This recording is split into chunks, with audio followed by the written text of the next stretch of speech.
come to me. Focus Features invites you to succumb to the darkness. Nosferatu. From director Robert Eggers comes a masterpiece of horror. He is coming. This creature is a force more powerful than evil. It is death itself. Nosferatu. Rated R. Under 17 nanometer without parent. Only in theaters Christmas Day. Special engagements in Dolby and IMAX.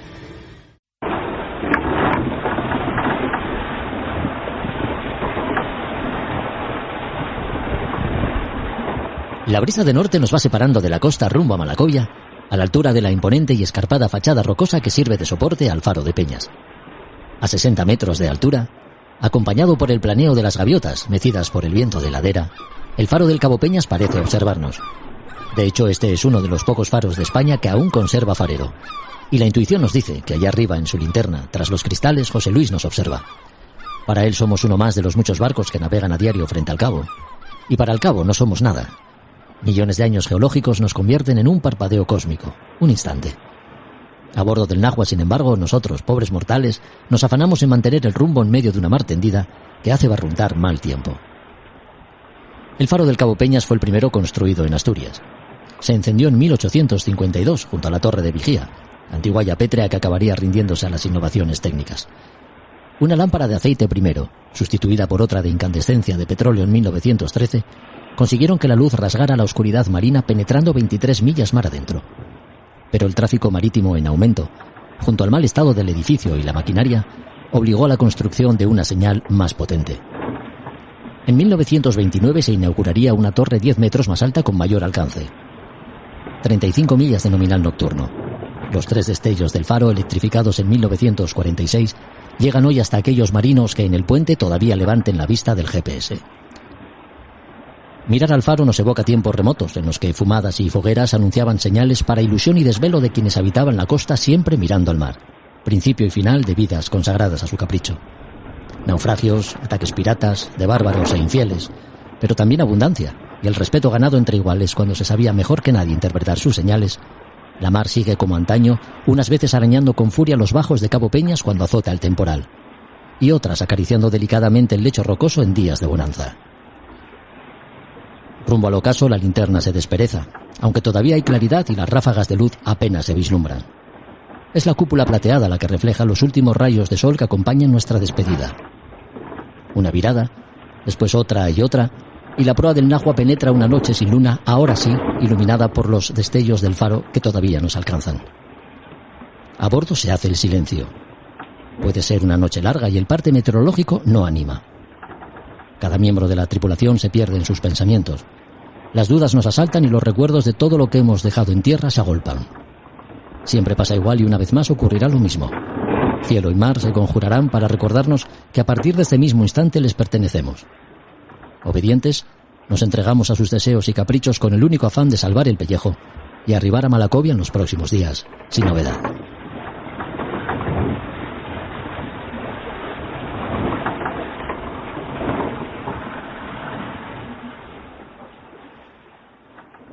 A Son de Mar, el podcast para marinos y amantes de la navegación.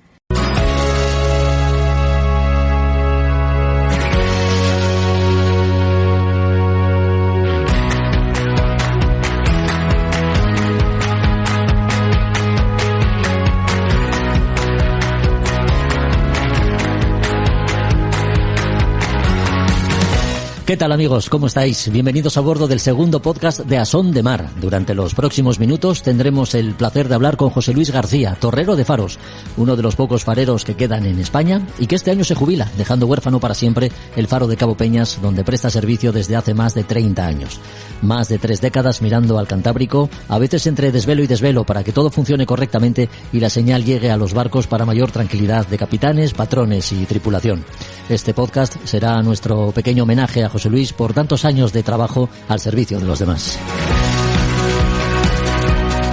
Juan Melgar, desde su librería Robinson, nos vuelve a visitar para recomendarnos 2 novedades editoriales que sin duda despertarán tu interés. Un recetario a bordo de un precioso barco de vela y un atlas de faros del mundo. Y cerraremos con los buenos consejos de Roberto Álvarez Bucetas, que algo tiene que explicarnos sobre un concepto marinero tan importante si navegamos a vela como es la jarcia. Estos son los contenidos de hoy, estas son nuestras propuestas. Podemos decir que el programa está arranchado, así que comenzamos.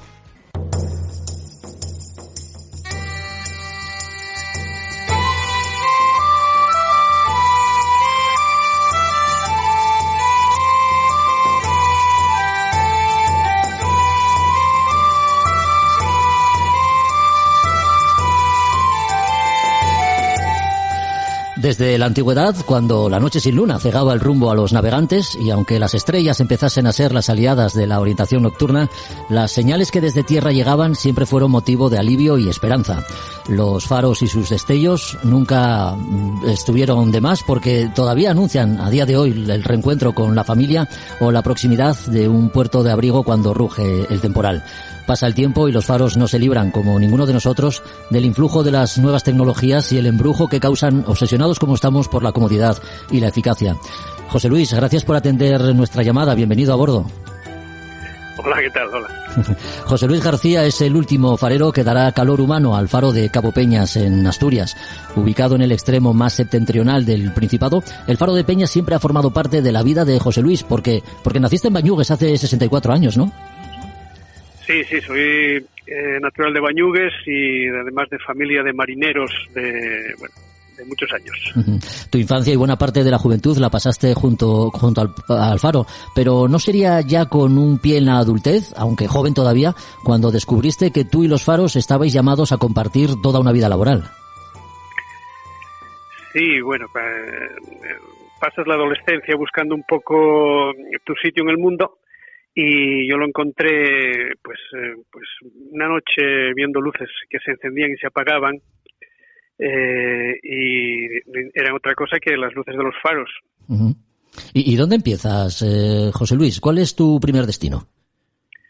Yo probé la oposición en 1979. Uh-huh. Mi primer destino fue aquí en Peñas, hice las prácticas aquí. Y quedé adscrito casi un año aquí a La Señal con los compañeros veteranos que había aquí. Y después ya fui solo a Tarragona. Estuve 2 años y medio en el puerto de Tarragona y otros 5 años o 6 en el faro de San Emeterio, en el límite con Cantabria. Uh-huh.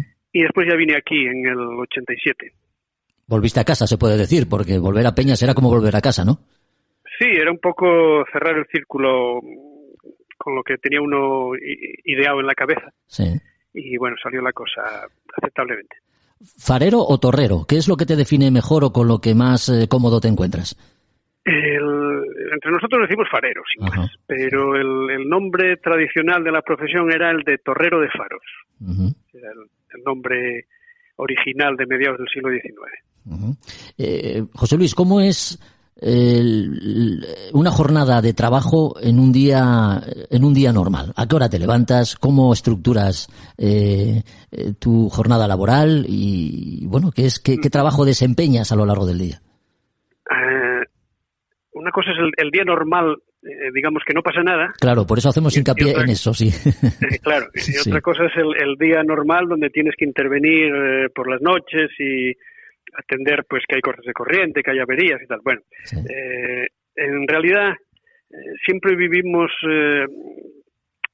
casi exentos de control horario. Somos los responsables del que la señal funcione siempre. Entonces, en su día, la única forma de ser responsable de eso era estar a pie de obra siempre. De hecho, ahí en la historia de los faros, pues bueno, quedaron los diarios de servicio. Había grandes problemas porque era problemático incluso el conseguir suministros. Sí. Un farero solo, en un faro apartado, pues tenía que salir a comprar y eso daba problemas con los jefes. Hay problemas incluso en los faros donde había 3. Era obligatorio que estuviera uno siempre durante el día. Sí. Y que se encontraron los 3 a la hora del ocaso para ayudarse en las tareas cuando se encendía, se quemaba petróleo y demás. Y había problemas pues con todo, pues, por ejemplo con el cura del pueblo que reclamaba que no se podía quedar un tío sin ir a misa, y había problemas. Sí. O sea que problemas siempre por todos los lados. Sí. Y a medida que fue avanzando el tiempo y modernizándose todo, pues bueno, te vas librando de muchas cosas. Al final lo que te piden es que la señal funcione, que sea fiable al 100%. Y no se meten mucho en cómo te organizas. Ya. No obstante, bueno, el desconocimiento lleva muchas veces a idealizar determinadas profesiones, ¿no? Es casi un tópico ver al farero como la persona solitaria que vive vocacionalmente mirando al mar desde un enclave privilegiado. Y aunque hay algo de eso, hay faros en los que cuando el mal tiempo azota, con viento y fuerte marejada, la cosa no es tan bucólica, ¿verdad? No, para nada. Claro. En la historia del cuerpo de torreros de faros hay incluso fareros muertos, desaparecidos, que se los llevó la mar con sus familias, y otros que los pasaron muy mal. Había faros pequeñitos que, estoy pensando pues en el faro de Isla Mouro en Santander, o el faro de las Hormigas frente al Cabo Palos, que pues ahí hubo muertos y todo. Y otros pues en faros coloniales, pues en el siglo XIX, pues gente o en el XX incluso, en el Sáhara, que fueron secuestrados en los faros, hubo de todo. O sea que de hecho, había algunos faros que los calificaban como de descanso, que cuando quedaban vacantes solo se los daban a fareros ya veteranos que llevaban muchos años de servicio y que estaban muy, muy trabajados. Sí. Ya estaba pensado incluso esa cuestión. Realmente la profesión de torrero de faros es una profesión muy vocacional, aunque tú hayas llegado vamos a decir como por accidente, ¿no? Porque en un principio, cuando tú ya eras más joven, ya nos has comentado que nunca te habías propuesto llegar a trabajar como torrero de faros. No obstante, cuando entras en el cuerpo, parece que entras en esa dinámica, ¿no? Te asumes el rol de torrero de faros y cargas con toda la historia, por decirlo de alguna manera, como hace el resto de compañeros de la profesión, con toda esa historia que acompaña al torrero de faros, ¿no? Porque es una profesión, pues antiquísima, ¿no? Como decíamos en la presentación de la entrevista. Sí, tanto la profesión en sí misma, que al fin y al cabo es un servicio que estás prestando a gente en los peores momentos, en cuanto más lo necesitan. Hay como una filosofía, una mística de la profesión que te capta. No solo a mí, que podía ser, un joven más o menos enterado del tema. Sí.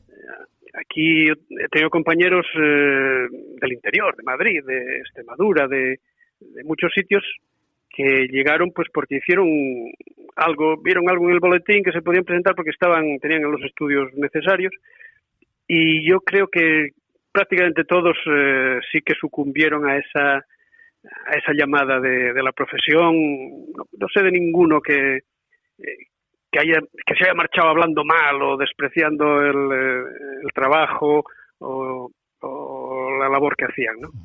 Así que estamos ante una profesión, quiero decir, el torrero de faros no nace, al final se hace. Yo conocí de todo. Hubo una época en que para ser farero tenías que prepararte en los faros. Sí. La única forma era pedir permiso, ir a un faro y saber cómo funcionaba eso. Entonces, los que tenían más fácil acceso eran los hijos de otros torreros. Entonces dentro del cuerpo había verdaderas sagas de hijos, padres, nietos, tal. No es necesario. Yo he visto todo tipo de gente y responder todos como un solo hombre, ¿no? A la idea de la profesión.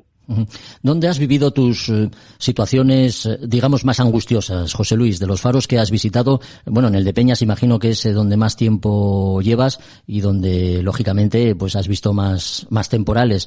Pero ¿hay alguna situación difícil que te haya marcado especialmente?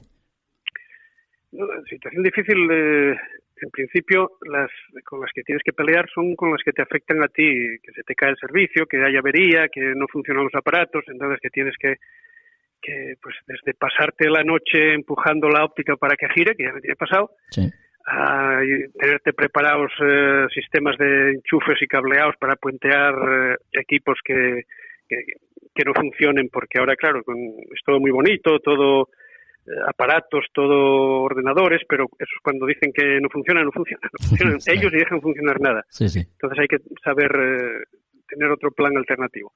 Pero bueno, con eso peleas y luchas. Lo que realmente es arrasador es el naufragio. Cuando hay un naufragio y hay muertos, porque a veces es verdad que todos los muertos cuentan igual, pero a veces pues se muere alguien que es el padre de alguien que conoces o el vecino.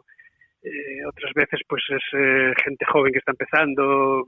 Bueno, pues de eso sí que cuando pasa eso pues te sobrecoge un poco. Claro. Ya. Bueno, todavía está muy fresco el recuerdo en la memoria de todos del último naufragio en Peñas, ¿no? El último barco que se hundió, un pesquero que lamentablemente se hundió y se perdieron muchas vidas. Sí.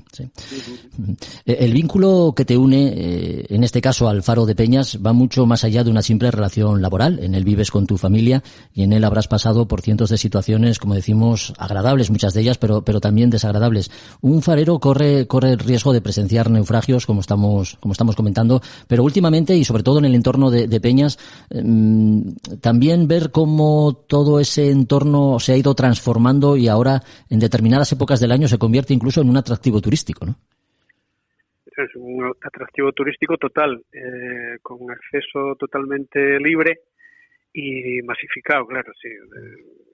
Pierdes muchas cosas, calidad en el paisaje, en la estancia, en todo. Pero bueno, la gente va a los sitios cómodos y tampoco se molesta mucho en moverse. Le valen con 20 metros alrededor de donde aparca el coche y ya está. Así que si el coche puede llegar hasta el borde del acantilado, pues ahí llegan, no hay problema. Y a veces somos una especie invasiva, ¿eh? Rompemos un poco la tranquilidad del lugar, más de una vez. Como el plumero de la Pampa y nosotros. Efectivamente, sí. José Luis, ¿se vive mejor en invierno cuando los temporales son más frecuentes o en verano, cuando el calor penetra en la linterna del faro, imagino, y entiendo que eso tampoco será muy agradable, ¿no? Sobre todo para la propia estructura del faro, los cristales y demás. Sí, no, hay que tener algún sistema de protección, porque las lentes aumentan la luz del sol y pueden producir averías y demás. Sí. Pero bueno, no llega a ser ni el frío ni el calor se mueven en márgenes que te puedan afectar a lo que es el funcionamiento. Afectan pues a la forma de ver la vida, que bueno, tienes en el mismo sitio, tienes 1000 situaciones diferentes, es como vivir en 1000 sitios. Uh-huh. ¿Y cómo se duerme en noches de temporal, José Luis? Pues con un ojo abierto. Sí, no, llega un momento en que sintonizas, bueno, llevo aquí 30 y pico años, entonces sí. Sintonizas sabes, según cómo silba cada cable, pues si se está ventando de este lado, del otro, entonces si me vienta de este lado va a entrar agua por tal sitio, bueno, eso lo tienes todo, lo tienes en la cabeza todo almacenado y ordenado. Hay que ver. Y cuando gira el foco de la linterna, el sonido del girar llega hasta vosotros también o no? No, estando en la casa no. Ahora, desde el 90 y algo para acá, la rotación la hace un motor. Ese motorcillo eléctrico sí que da algo de ruido, no mucho, Uh-huh. Pero cuando la rotación se hacía con la máquina de gravedad, era el peso que bajaba a través de la torre, era tremendamente silencioso. Y además cuando lo desconectabas por la mañana el faro seguía deslizándose 20 minutos, se iba parando poco a poco, porque va flotando sobre mercurio, sobre una balsa de mercurio. Uh-huh. Y cambió un poco eso, sí, ahora da un poco más de ruido y se para de golpe. Cuando se para el motor, ¡plas!, se paró. Sí, bueno, sí. Ya está. Con qué cariño hablas del faro, ¿no? Es como el marinero que habla de su barco. Bueno, es mi barco. Claro. Es el que me va a llevar hasta el muelle final. Claro. Has sido testigo, como comentamos, de algunas de las mejoras técnicas que se han ido incorporando al faro, como su mecanismo, que ha cambiado, ¿no?, algo desde tu llegada. Sí, a mí me tocó desde las prácticas con acetileno y con petróleo, uh-huh. Incluso en algún balizamiento con luces de acetileno, pues de ahí ir pasando por todas las modalidades de electricidad, corriente continua, baterías, hasta llegar a paneles solares, luces de LED, y ahora toda la organización controlada por ordenadores, centralizado, en fin, de todo. Entonces hubo que ir adaptándose a unas cosas mejor que a otras, pero bueno, manejándose con todo ello un poco. Claro, hubo que ir poniéndose al día, porque además tu trabajo va más allá de mantener en buenas condiciones las instalaciones del faro y comprobar el buen funcionamiento de todo su mecanismo. Como trabajador dependiente de la autoridad portuaria, en este caso de Gijón, tu labor también te lleva en ocasiones a estar fuera del faro, tenéis que hacer otras tareas. Sí, claro, y hay faros que no tienen personal. Claro. Entonces, por ejemplo, el faro de Candás depende de mí. Yo lo atiendo, voy un día a la semana, se lo dedico en condiciones normales. Si hay problemas, más. Y también paso un día a la semana, paso por el Musel para atender las luces de allí, me alterno con otros compañeros. Y tenemos 4 boyas en la entrada del puerto que, bueno, dan bastante trabajo, también los hay que tener a punto. Y a veces pues ir a ministros a algún otro faro, a Lastres, a Ribadesella, incluso pues hasta San Emeterio, llevar gasoil cuando tienen problemas con la red eléctrica. Bueno, ya. Nos apoyamos unos a otros, hacemos un equipo. Queda poco, José Luis, para la jubilación. Podemos decir que tu mirada es de componente norte, ¿no? Pero una vez jubilado ya sabes que el sur también existe, porque siempre estás mirando para el norte. Sí, lo que pasa es que no me llama mucho. Pero bueno, sí, alguna escapada siempre se hace, pero el aposento está por aquí. El aposento está por aquí y, como decimos, tu mirada está acostumbrada a ver el mar y eso tira mucho, ¿no? Sí, es determinante. Incluso yo creo que es una forma de vivir en sí misma. Así que me quedaré por la zona. Te quedarás por la zona, porque por la zona te quería preguntar también, ¿cómo es el entorno del faro? ¿Cómo se navega por sus aguas, tú que las conoces bien? Bueno, yo fui pescador de joven por aquí, sí. Entonces las veo más que como el pescador deportivo o como el navegante a tiempo suelto por ahí. Yo lo veo bastante desde el ángulo de los profesionales. Sigo teniendo amigos que siguen la mar y pescan por aquí, por estas aguas. Entonces es el ambiente en que yo me muevo. Uh-huh. ¿Y se te ha dado la circunstancia de marinos, tanto mercantes como vinculados a la pesca, que una vez hayan dejado la profesión, te hayan ido a visitar, te hayan comentado algo sobre tu labor, sobre tu trabajo, alguna anécdota? Bueno, sí, siempre se encuentra alguno con alguien, sí, siempre pasa alguien que pregunta o que recuerda o que quiere comentar algo. Sí, de vez en cuando sí que se da la circunstancia. Y después en los puertos locales, tanto Bañugues, Luanco, Candás, pues cuando alguien sabe quién es el farero, pues hombre, siempre comentan algunas cosas. Sí. ¿Es el faro de Cabo Peñas el que vas a llevar siempre en tu corazón o todos los faros por los que has pasado siempre dejan huella, de alguna u otra manera? Claro, todos tienen su encanto, incluso por los que no has pasado. Hay otra categoría de faros que forman parte un poco de la mítica, tanto en España como en el extranjero. Esos grandes faros de roca del norte y los faros de lugares remotos, pues bueno, siempre tienen su cosa. Cuando te jubiles, tu idea o una de tus... ¿Tienes la inquietud de conocer faros que no hayas conocido? ¿Te llama especialmente la atención alguno de los faros de los que te llegue algún tipo de referencia? Bueno, siempre será un referente, ¿no? Pero quiero hacer más bien lo contrario. Yo fui estuve muy captado por los faros, me impresionaron mucho en su momento. Tengo fotos.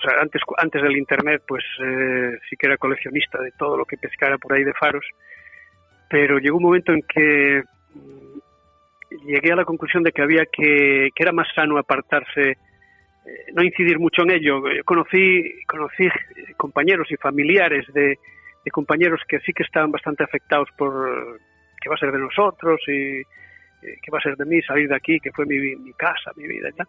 Y yo creo que eso no es bueno. Así que estoy más en la fase de pasar de ellos un poco, lo que no quita que, bueno, en un momento dado que vas a un sitio y ves un faro, pues te acercas y lo mirarás y tal, pero sin que sea un anclaje.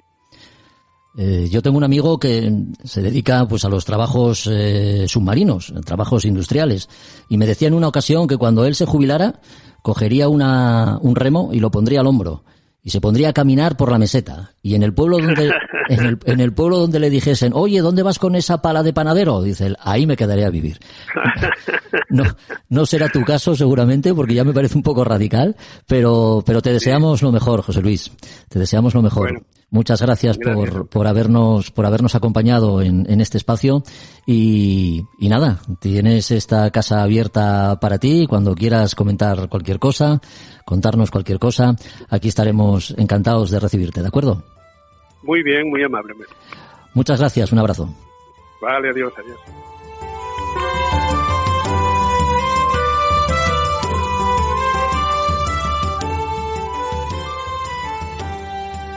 A Son de Mar, el podcast de Jorge Uría.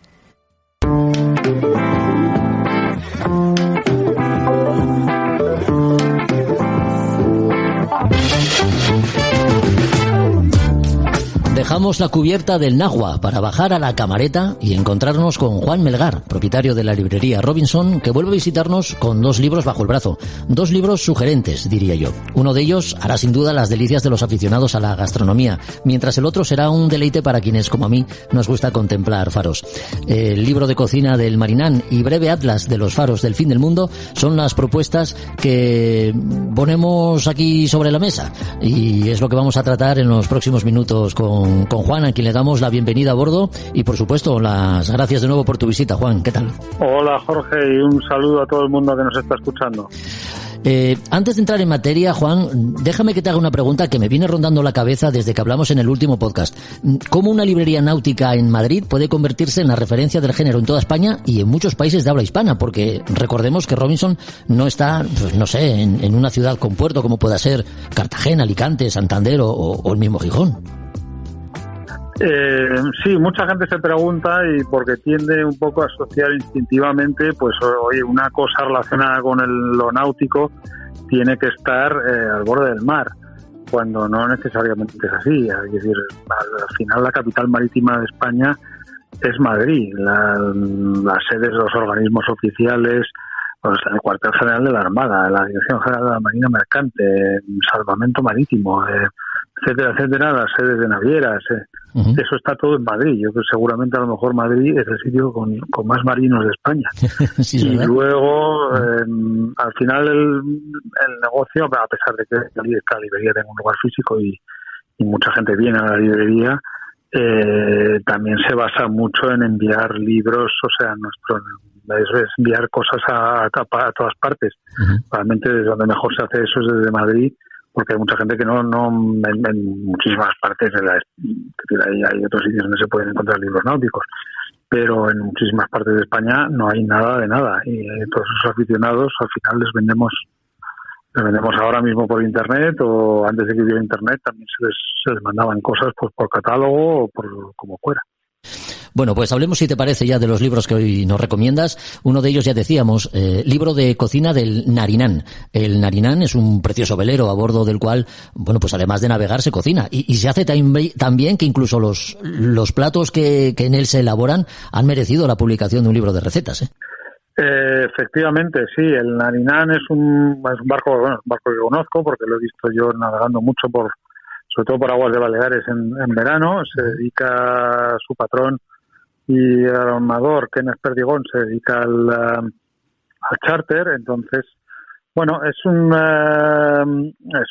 barco que hace unos charters, pues es más bien un poco saliendo de lo corriente, tiende a pues fondea mucho por las noches, que intenta evitar los puertos, y es todo bastante cuidado. Y dentro de esto pues ha recogido sus experiencias a bordo del mar, a bordo haciendo los charters, de las recetas y todo lo que va haciendo con toda la gente, y bueno, es un libro enfocado eso, como si dijéramos, pues a una travesía de una semana, todo lo que hay que llevarse, todo lo que se puede hacer, con los consejos variados de cómo prepararlo, cómo activarlo, cómo comprarlo, en qué orden hay que ir comiéndose las cosas, a lo mejor una semana en la que no tocamos casi puerto. Sí. Es un libro práctico y interesante. Qué bien, vamos, estamos ante un recetario marinero que cumple dos objetivos, ¿no? Satisfacer la lectura de quienes son aficionados a la navegación y quienes cocinan, cuando no de los que hacen las dos cosas.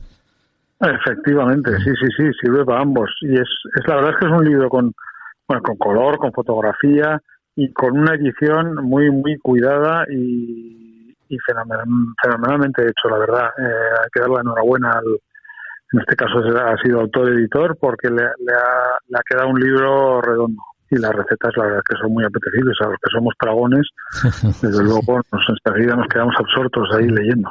Y por lo que dices, también es práctico, ¿no? Porque ayuda a esquivar los alimentos, nos enseña cuáles son los más perecederos, cuáles hay que comerse antes, dejar para después, etcétera, ¿no? Algo muy importante, claro, cuando uno navega y no tiene o no puede tocar puerto, claro. Efectivamente, hay que seguir un orden, hay que ver todo lo que se tiene para el tiempo que se va a estar navegando. Claro. Hay que ser un poco disciplinados y decir, bueno, tenemos que empezar por esto y nos vamos comiendo las diferentes cosas y obviamente lo que más aguanta, pues más tarde.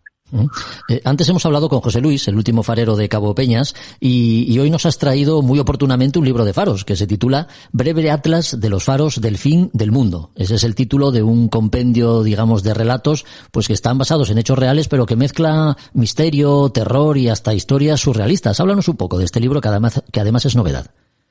Efectivamente, este libro ha salido pues un poco antes de Navidad, es un libro reciente. La editorial que lo ha sacado es Ediciones Menguantes y el autor es José Luis González Macías. Entonces es un libro un poco, este tipo de libros, atlas de este tipo, que están bastante en boga últimamente. Han salido ediciones también, libros similares de otros temas, también de islas o de naufragios, etcétera. Y entonces se trata de un libro ilustrado.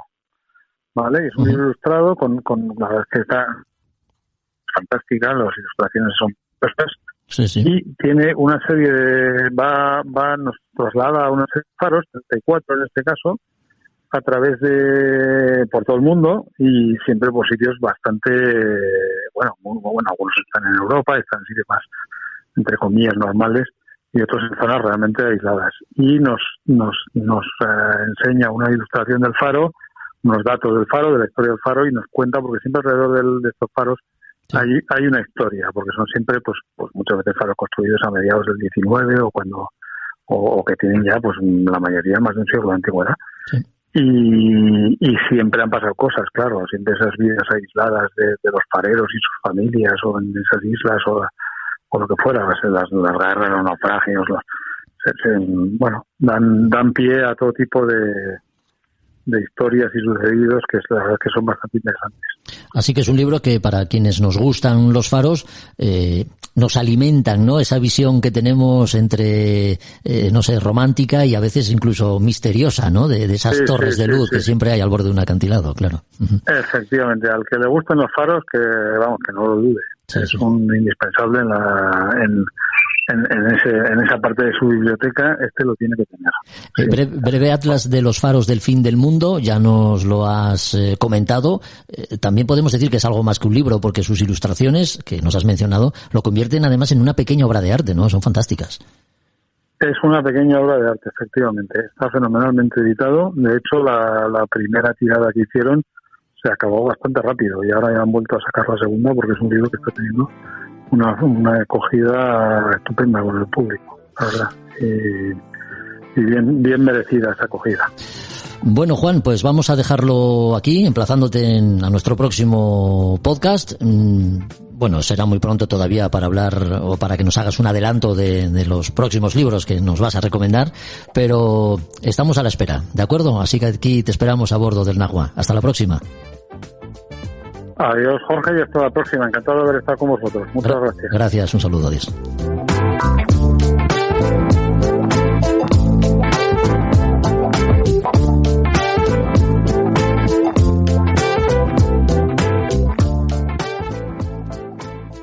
A Son de Mar, el podcast de Jorge Uría.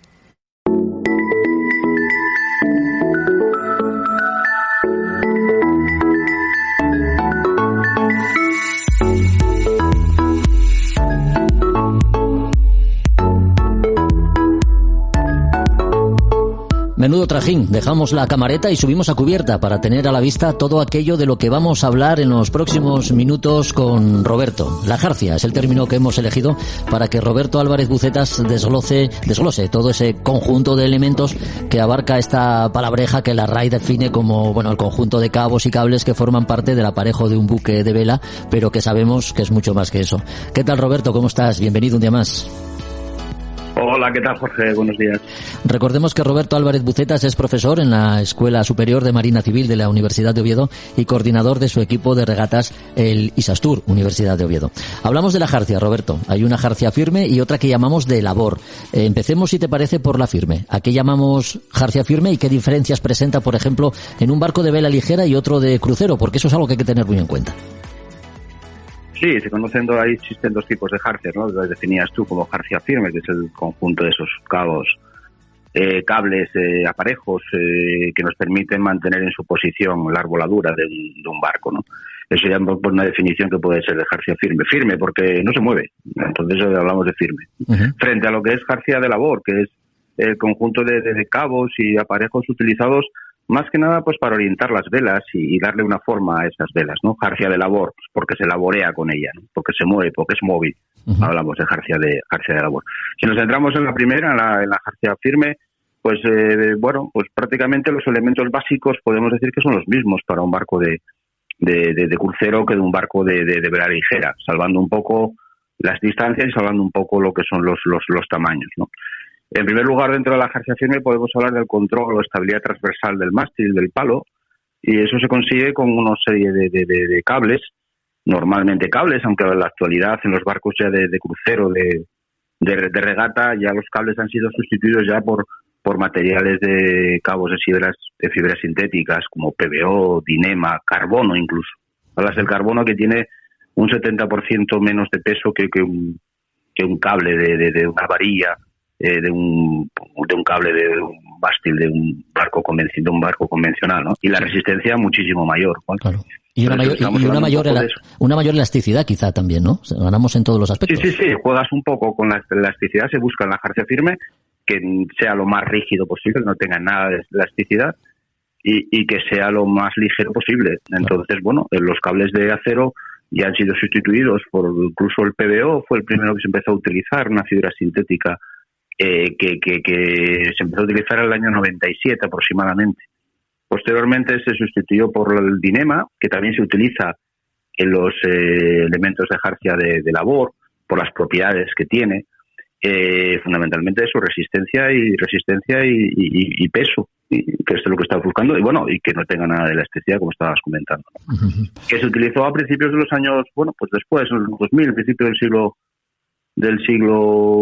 XXI empezó a utilizarse el Dinema como jarcia firme, ¿vale? Y posteriormente se está utilizando en estos momentos el carbono como elementos de jarcia. Es decir, que hablar de cables como jarcia firme, pues podemos decir que es algo que estaba hasta hace no mucho tiempo, sí era así. Podríamos decir que siempre eran cables, uh-huh. Pero en la actualidad podemos decir que son fibras sintéticas, que sus prestaciones son iguales o superiores a lo que sería el cable tradicional, un cable rígido tradicional, ¿no? Sí. Pues hablando y retomando un poco el tema de jarcia firme y elementos que componen esa jarcia firme, sí. En esa estabilidad transversal o control transversal del mástil, del palo, hablamos de los obenques.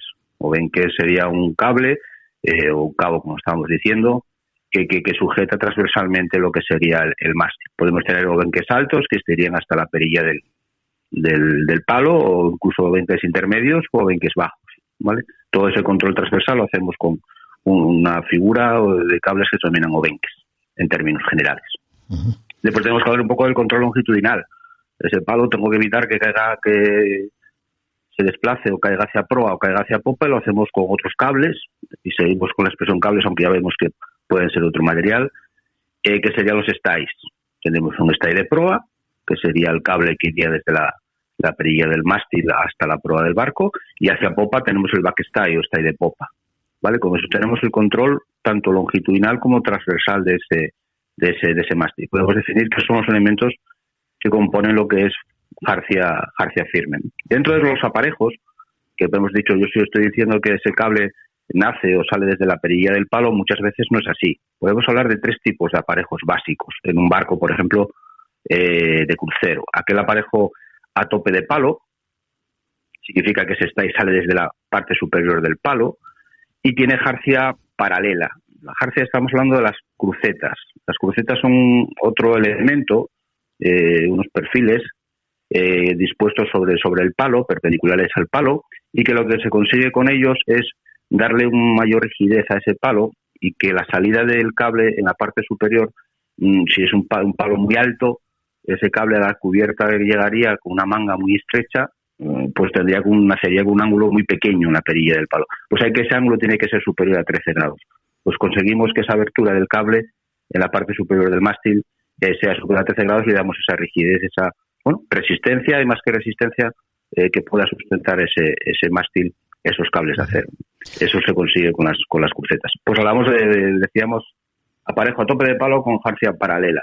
¿Vale? Es un barco clásico, prácticamente de primeros de los 70, podría ser este tipo de aparejo. Sí. Después relacionado hacia aparejos fraccionados. Hablar de un aparejo fraccionado es hablar de un aparejo que en Plestay no sale desde la perilla del palo, sale desde una cierta distancia. Puede ser comprendida entre 7/8 y 3/4 de la longitud de ese mástil. Es un aparejo fraccionado. Y puede tener las crucetas también paralelas. Eran bastante utilizados en barcos de regate. Primero Sior empezaron a tener este tipo de aparejos.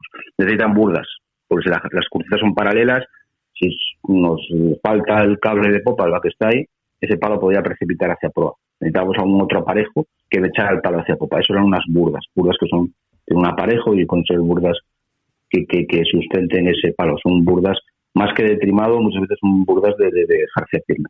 Y por último, otro aparejo, que es el aparejo fraccionado, es decir, el stay no sale de la parte superior del mástil, sino sale de una cierta distancia, como estábamos diciendo, y las crucetas retrasadas. Son barcos o aparejos menos críticos. Si falta el backstay o no tenemos backstay, ese palo no puede precipitar hacia proa, porque las propias crucetas retrasadas evitan que ese palo pueda precipitar hacia proa, pues, caer hacia proa. Son más fáciles, son aparejos más fáciles y son más fáciles incluso de su trimado de ese palo. Uh-huh. Hablamos de jarcia firme porque, como comentabas, es inamovible. Sobre todo en los barcos de crucero no la desmontamos y nos la llevamos a casa cada vez que dejamos o terminamos acabamos de navegar. Sin embargo, podemos trabajar sobre ella porque una mayor o menor tensión en un stay o en un backstay sí que nos influye en el rendimiento de la vela, y eso hay que tenerlo muy en cuenta, sobre todo en función a las condiciones en las que estemos navegando. O sea que cierto reglaje podemos tener sobre la jarcia firme para poder sacarle el mayor o menor rendimiento al barco. Por supuesto, hablamos de jarcia firme por definición, que son los elementos que van a mantener en su posición el aparejo, pero bueno, en la actualidad tenemos que olvidarnos de esa definición. La jarcia firme también va a condicionar un poco todo lo que es el perfil de las velas, las formas de las velas, incluso la presentación aerodinámica que van a tener esas mismas velas hacia el viento. Con lo cual, la jarcia firme va a condicionar mucho el trimado de ese barco, ¿no? Por ejemplo, si hablamos un poco de poco viento, sí, y estamos hablando de reglaje de la jarcia firme, que por ejemplo es muy típico en barcos pequeños, un barco de vela ligera, por ejemplo un Snai, que es un barco de vela ligera bastante popular y bastante difundido, uh-huh, o un barco de crucero pequeño, monotipos, J80, J70, First Class 8, son modelos de barcos, pues ahí en función de las condiciones de viento, antes de salir a la mar, pues haces un reglaje del palo. Entonces, por poco viento necesitaríamos tener un palo recto, ¿vale? Y quitaríamos tensión a todo el aparejo. Se consigue que esa vela va a tener una vela más profunda, si estamos hablando, por ejemplo, de la mayor, que da una forma más redondeada, y sería una vela, una forma, podríamos decir que un reglaje para poco viento. Si tuviéramos mucho viento, ese palo habría que darle más flexión a ese palo, ¿vale? Tendríamos que darle más tensión al aparejo. Si, por ejemplo, tenemos un aparejo con las crucetas hacia popa, hacia retrasada, al darle más tensión a los obenques, flexamos más el palo, damos más curvatura a ese palo. lo hacemos más plana, la que sería la vela mayor, estamos hablando de la vela mayor. Uh-huh. Eso lo que conseguíamos es, darle una forma más plana a la vela. Tenemos una vela que pasa más rápido el viento sobre ella y tenemos mucha menos escora, ¿vale? Sí. En el Génova pasa algo parecido, solo que ahí tenemos que hablar un poco de tensión sobre lo que sería el style. Entonces, con poco viento, está totalmente suelto. El palo va un poco hacia proa y tenemos un palo totalmente sin tensión. Se consigue que ese style caiga un poco más a sotavento, la vela se hace más profunda y tenemos una vela que permite tener un mejor rendimiento. También es cierto que, por ejemplo, en barcos de vela ligera tienes que buscar un trimado de ese aparejo para poco viento y para ceñida. Pues tienes que tener presente que tienes que buscar un compromiso entre la ceñida y la navegación en popa, porque muchas veces te viene muy bien un trimado para navegar en ceñida y tienes muy buena velocidad y muy buen ángulo, pero llegas a la popa y te quedas, porque porque ese palo está configurado para ceñida. Entonces tienes que buscar un compromiso y todo es probar, jugar con caídas del mástil, jugar con tensiones, tenerlo todo anotado. Sales a la mar un día unas condiciones de viento con un trimado de caída de lo que sería ese palo y esas tensiones que le das a la jarcia firme, y anotas las sensaciones que tienes con el barco, las comparaciones, los resultados, y así vas probando y tu libreta te va diciendo al final cuál es para vuestras condiciones, porque influye también la mar, el viento, el peso de la tripulación, el tipo de velas que lleves. Son velas que tengan unas formas más planas, más profundas. Todo eso hay que ir anotando y vas haciendo un poco, tu libro de trimado de tu barco para cada condición de viento y de mar. Es fundamental un barco de esas características. Sí. Barcos grandes no, barcos grandes normalmente es difícil jugar con el trimado de lo que sería el mástil. Juegan fundamentalmente con hidráulicos en la base del palo, y con un hidráulico en la base del palo, pues subiéndolo 2 o 3 centímetros, pues das tensión a la jarcia firme. Y juegas también con hidráulicos en el style. Serían barcos ya de crucero, de porte o gran porte y de regatas. Un barco convencional no lo tendría. Sí. Hay que ver, cuando hablamos de navegación y nos referimos a ella como un arte, es por algo, sin duda. Bueno, vamos a dejarlo aquí, Roberto, porque no tenemos tiempo para más. Recordemos a nuestros oyentes que en los podcasts, cada vez que hablamos de un término marinero, lo hacemos de manera introductoria. Hoy hemos hablado de la jarcia de labor de la jarcia firme, y para el próximo día, si te parece, dejamos la jarcia de labor, porque es un asunto igual un poquito más complicado, ¿no? Sí, pues igual, pues cada vez que te tocas un tema, pues puedes tratarlo de forma conceptos básicos que todo el mundo lo pueda entender, o puedes tratarlo con mayor profundidad. Se trata de buscar un equilibrio, ¿no? Que todo el mundo lo pueda entender y que gente que conozca de la materia, aproveche algo de lo que estamos hablando, ¿no? Así es, pues en el próximo podcast, Roberto, si te parece, te veo en cubierta y hablamos de la jarcia de labor, ¿de acuerdo? Encomendados quedamos con la jarcia de labor para el próximo día. Un abrazo, adiós. Un abrazo, buenas tardes. Bueno, pues hasta aquí el podcast de hoy. Mantenemos el rumbo a Malacobia con la esperanza de encontrarnos en el próximo programa. Si os ha gustado lo que habéis escuchado, no dudéis en compartirlo en redes sociales. Gracias por estar ahí. Adiós.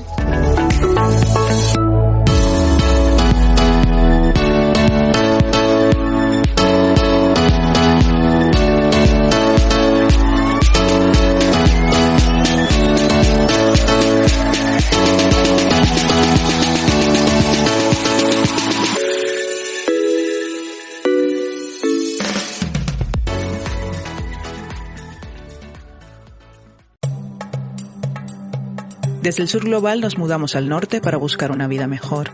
Y ahora en podcast te contamos nuestras experiencias y aportes al país al que llegamos. Esto es Escucha Migrante, el podcast de la cultura en movimiento. Un proyecto sonoro para el encuentro de creadoras, investigadoras y distintos agentes culturales que hablan con voz propia en muchos acentos. Hola, soy Dagmari Oliver Graterol y seré tu anfitriona en los episodios conversacionales. Yo soy Mili Matos y seré la voz que te acompañará en los episodios narrativos. En esta primera temporada escucharás relatos que tienen a la migración y a la cultura como espacios de creación, convivencia y resistencia desde España. Síguenos, activa las notificaciones y comparte con el hashtag #EscuchaMigrante. Este es un proyecto beneficiario de las ayudas para la promoción del sector del videojuego, del podcast y otras formas de creación digital convocadas por el Ministerio de Cultura y financiadas por la Unión Europea Next Generation EU, con el apoyo de Yo Soy el Otro, Asociación Cultural.